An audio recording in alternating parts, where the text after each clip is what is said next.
안녕하세요. 습관닥터TV 꾹꾹박사 박금칠 원장입니다. 자, 오늘은 제 직업 전공에 대한 이야기를 여러분들에게 정보를 드리고자 합니다. 자, 스케일링과 전기 잇몸 치료, 염증 치료에 대한 얘기예요. 이것은 치매와 암 예방에 필수적이라고 알려져 있죠. 그러면 어떻게 해서 질병과 스케일링과 염증 치료가 연결되어 있는지 궁금한 분들에게 오늘 알려드리겠습니다. 자, 첫 번째, 치아와 잇몸은 인체 건강의 신호등입니다. 그 신호등은 그 중에서도, 자, 만약에 양치시에 피가 좀 많이 났어요. 그러면 잇몸 염증이 심하다. 그럼 잇몸 염증이 심한 것만이 아니라 내부 장기에 염증성 질환이나 훗날 암 등을 주의하라는, 잇몸에서 자꾸 피가 난다는 것은 뭔가 건강에 적신호가 있다는 거죠. 또 이가 일찍 흔들린다. 인체에서 가장 단단한 조직인 치아가 일찍 흔들린다면 여러분 일찍 건강에 유의해서 모범적인 식생활 습관 등 좋은 긍정의 힘 등 여러 가지 건강에 유의하라는 뜻이에요. 자, 뜨겁고 찬 자극에 안 좋다. 뜨거운 걸 많이 먹으면 구강암 걸릴 가능성이 많고, 찬 거에 치아가 시리고 예민하다. 몸이 차지면 인체에 병이 올 수 있는 체질인 사람들, 이런 사람들은, 자, 내게 오는 어떤 치아랑 잇몸은 건강의 신호등이라고 생각하시면 됩니다. 자, 그러면 우리가 스케일링과 잇몸 염증 치료에 대해서 정보를 좀 알고 있어야겠죠. 자, 스케일링 잇몸 치료는 단순하게 치아라 오래 쓰기 위해서만 하는 건, 치아를 오래 쓰는 건 물론 주 목적으로 스케일링과 염증 치료는 하는데, 이제는 이야기가 달라졌어요.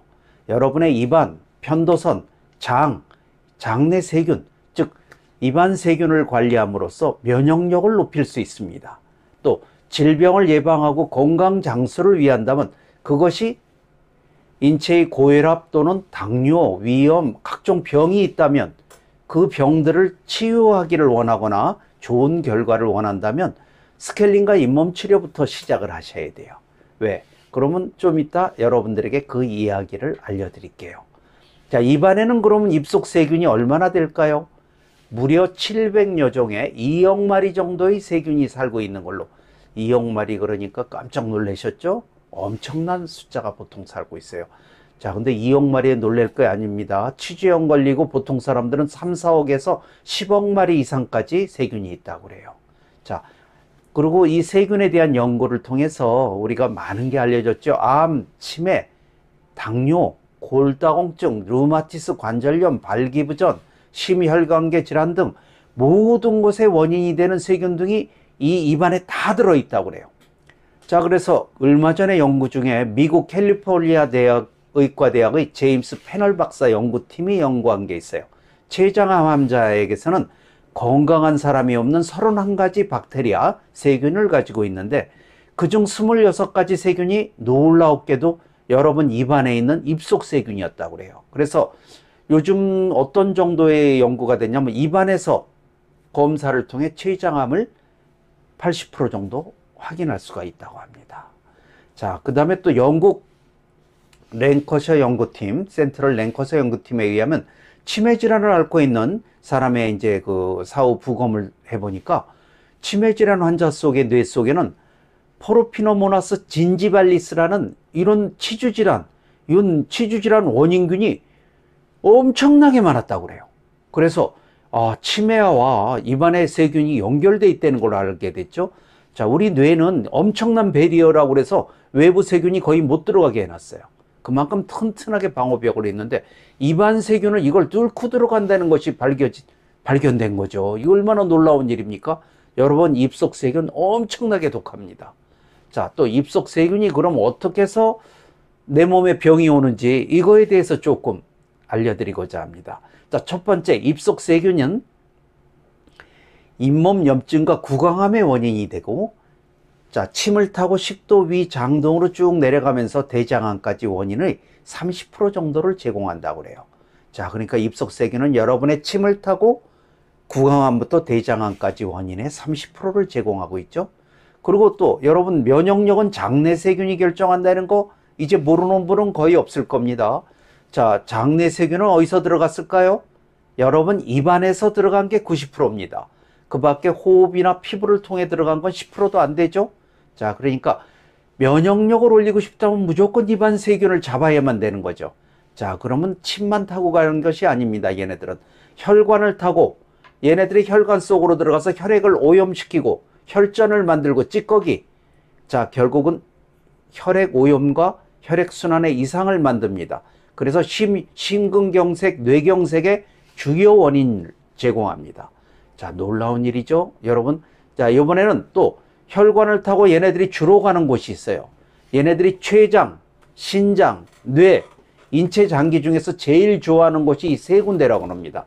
이 제일 암 중에서 악독한 암, 여러분의 입안 세균이 철저히 관여하고 있어요. 자, 그러면 여러분, 입안에 즐거운 건강 장수를 바라거나 질병을 예방하고 싶은 분, 또 현재 어떠한 질병이든 내 몸에 병이 있다면 그 병을 치유하고 악화시키는 것을 막고 싶다면, 자, 오늘부터 가서 스케일링하고 정기 잇몸 치료, 입속 세균 줄이는 치주 치료부터 여러분은 시작해야 합니다. 자, 그러면 여러분, 스케일링이 뭘까요? 자, 스케일링은 여러분 밥을 먹으면 입안에 음식물 찌끄러기, 그 다음에 입속 세균들이 모여서 치아에 달라붙어 있는 프라그하고 치석, 이런 것들이 쌓이게 됩니다. 그러면 잇몸에 염증이 생기죠. 그런 간단하게 그런 것을 제거하는 방법은 스케일링을 해주는 거예요. 또 잇몸 속에 치주염이 있을 때는 스케일링만 갖고는 우회에 있는 간단한 염증만 제거하는데, 정작 중요한 역할을 하는 건 잇몸 속에 들어가 있는 세균이에요. 그래서 스케일링 했을 때, 자, 염증이 심하다면 스케일링만 갖고는 아까 같은 병을 예방할 수 없겠죠. 그래서 만약에 깊은 곳에서 피가 났고 염증이 많다면 잇몸 치료를 조금 한두 번 더 받으시면 되는 겁니다. 자, 6개월마다 여러분 스케일링 정기적으로 받는 거, 그 다음에 염증이 있으면 한 번 더 염증 치료 받는 거, 이 간단한 것만으로도 우리는 질병을 예방하고 노화를 방지하는 건강장수의 첫 관문이자 첫걸음이라고 생각하면 돼요. 자, 그러면 6개월의 스케일링만으로 가능할까요? 안 됩니다. 40세 이상의 40세가 넘으면 치주염이라는 것이, 염증이 심한 사람이 이완율이 86.5% 정도라고 해요. 치주염이라는 것은 스케일링만 갖고 다 제거가 안 됩니다. 그러니까 86.5%는 오히려 스케일링 후 잇몸 치료를 한 번 더 받던가, 아니면 스케일링과 초기 잇몸 치료를 3개월 간격으로 받던가, 염증이 심하다면 뭔가 특단의 조치를 취해야 되겠죠. 그러니까 치주염이 아닌 13.5% 정도만 6개월의 정기 스케일링을 하면 돼요. 그렇지만 치주염이 있다면 추가적인 잇몸 염증 치료나 아니면 정기 관리를 3개월 정도에 해주는 게 좋겠죠. 근데 가끔 보면 잇몸이 증식돼 있거나 잇몸이 검붉게 돼 있는 사람, 또는 뭔가 좀 잇몸 치료를 하는데 피가 비정상적으로 많이 나는 사람, 이런 사람들은 양치를 못하거나 그런 게 아니라 스트레스에 약한 거거든요. 스트레스를 거나 과로 스트레스가 진행되면 염증이 이가 들뜨면서 심해집니다. 이런 분들은 3개월 이내라도 정기관리, 레이저 스케일링, 치주 수술 등 이런 특별한 관리가 필요할 수가 있습니다. 자, 여러분, 최근 연구된 중에 암과 잇몸 질환에 대한 연구 중에 대표적인 박테리아인 푸조박테리아가 있거든요. 이 친구가 대장암의 원인이라는 게 밝혀졌어요. 자, 여러분, 이제는 구강암부터 대장암까지 잇몸 세균이 온몸을 자유자재로 돌아다니고 있다는 것이죠. 자, 그런데 잇몸 세균 줄이는 데는 치과에서만 하는 게 아니에요. 여러분, 집에서 올바른 양치법, 치실, 치간, 칫솔, 워러픽, 소금물 헹구기, 가글린 등 이런 특별한 도구들도 필요하거든요. 방법도 필요하고, 이런 것은 다 머지않아 올바른 양치편이나 잇몸 세균편을 조만간에 다시 한번 제가 알려드릴 거예요. 자, 21세기 병은 급증하고 있습니다. 그리고 우리가 건강 장수를 만약에 바란다면 여러분, 정기 잇몸 관리, 그 다음에 또 한 가지 특별한 팁은 음식을 반으로 잘라서 2배로 천천히 먹는 거예요. 음식을 크게 먹고 빨리 먹을수록 염증은 심해집니다. 왜? 나이가 들어서 치아가 힘이 약한데 위에서 세게 힘을 콱콱 음식을 먹잖아요. 그럼 이가 더 들뜨면서 잇몸이 벌어져서 염증이 더 심해져요. 음식을 크게 먹고 빨리 먹는 습관은 여러분의 건강에 치명적으로 나빠집니다. 나이 들면 위하고 장도 약해졌는데 음식을 그대로 젊어서처럼, 여러분 한번 생각해 보세요. 100m 달리기를 10대, 20대처럼 나이가 40, 50, 60이 됐는데 똑같이 달린다면 어떤 일이 일어날까요? 관절 다 망가지고 큰일 나죠. 여러분 입안도 풍치가 와서 치아가 약해졌습니다. 100m 달리기를 만일 젊어서처럼 여러분이 음식을 똑같이 먹고 있는 거랑 같은 이치입니다. 오늘부터 음식도 작게 자르겠죠.